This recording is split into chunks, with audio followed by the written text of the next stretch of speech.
அனைவருக்கும் வணக்கம். இப்பொழுது இந்த ஜாதகத்தை பாருங்க. இது ஒரு பையனுடைய ஜாதகம். இவன் பிறந்த வருடம் 2009. இப்பொழுது வயது 16.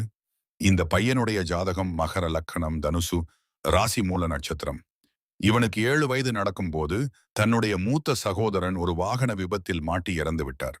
இது எப்படி நடந்தது அப்படின்னு ஒரு ஆய்வை இப்பொழுது நாம் பார்ப்போம்.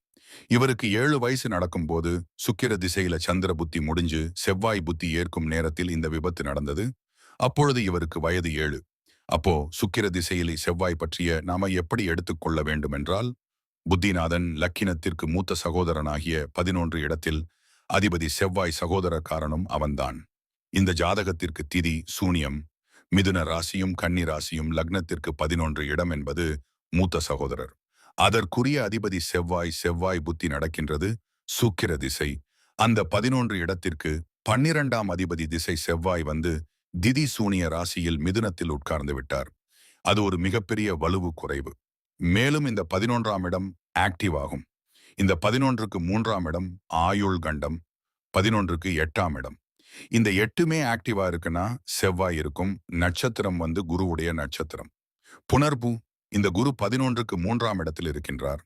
11க்கு 8ஆம் இடத்தில 11ஆம் அதிபதியே நிற்கின்றார். இந்த செவ்வாய் புத்தியில் மூத்த சகோதரனுக்கு ஒரு ஆயுள் காலம் ஏற்பட வாய்ப்பு இருக்கு.